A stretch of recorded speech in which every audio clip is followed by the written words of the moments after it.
পৃথিবীর সবাই মুসলমান, আল্লাহ রসুল দেশ চালাইছেন, পৃথিবী চালাইছেন, এবং আল্লাহ রসুলের পরে আল্লাহ রসুল দাড়ি লেখে নামাজ পড়াইয়া মুসলমান হইয়া সবাইকে দাড়ি লাহাইয়া নামাজ পড়াইয়া মুসলমান মানাইয়া কালিমা পড়াইয়া মূর্তি পূজা বাদ দেওয়াইয়া আল্লাহ রসুল বিশ্ব শাসন করছেন। এবং আল্লাহ রসুলের পরে হযরত আবু বকর সিদ্দিক রাদিয়াল্লাহু তাআলা আনহু বিশ্ব শাসন করছেন, তারপর হযরত ওমর রাদিয়াল্লাহু তাআলা আনহু বিশ্ব শাসন করছেন, তারপর ওসমান রাদিয়াল্লাহু তাআলা আনহু, তারপরে হযরত আলী রাদিয়াল্লাহু তাআলা আনহু, এভাবে সিলসিলায় সব প্রত্যেক সাহাবী কেরাম দেশ চালাইছেন। তো তোমরা যে ডাইনি হাসিনার সরকার বানাইছো, বেডিয়াইতের সরকার হয়তো এক হারাম, বেডিয়াইতের দিছে পর্দা করতো, বেডিয়াইতের দেশ চালানোর দায়িত্ব আল্লাহ রসুল দেন নাই, আল্লাহ দেন নাই। বেডিয়াইতের তালকাত থেকে পায়ের তালকা পর্যন্ত পর্দা করবো, পর্দা করা ফরজ, নামাজ পড়বো এবং ফুতুয়ের সময় স্বামী সন্তান সবার দাড়ি লাগাইব, নামাজ পড়াইব, ইমান ঠিক লাগাইব।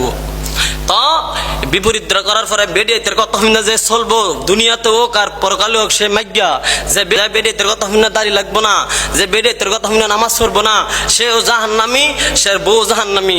যেমন আবু জাহেলের বউ জাহান্নামী, যেমন তাব্বাত ইয়াদা আবি লাহাব ওয়া তাব, আবু লাহাব যেমন জাহান্নামী, আবু জাহেলের বউ উম্মে জামিল যেমন জাহান্নামী। তারা ছিল মাইজ্ঞা, সে মাইজ্ঞা হওয়া যাইব না। আল্লাহ রসুল বিবিদের সাথে পরামর্শ করতে বলছে সুন্নত, কিন্তু বেডিয়াইতের সব কথা শোনা হারাম। স্পষ্ট বক্তব্য হলো দাড়ি নামাজ কিনু করা বেডিয়াইতের কথা শুনা হারাম।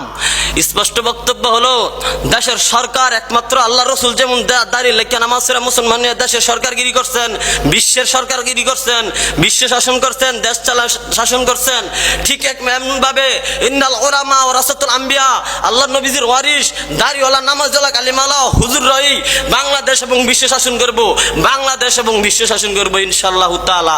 তাইলে তোমাদেরকে দাড়ি লাগাইবো, নামাজ পড়াইবো, জান্নাতি ওয়ালা বানাইবো, নিজেও জান্নাতি হইব, তোমাদেরকে জান্নাতি বানাইবো। দুনিয়া তো শান্তি জাতিরা থাকতে পারবা, পরকালে আখিরাতে জান্নাত পাইবা। কোনটা চাও বলো ইনশাআল্লাহ তাআলা। আসসালামু আলাইকুম ওয়া রাহমাতুল্লাহি।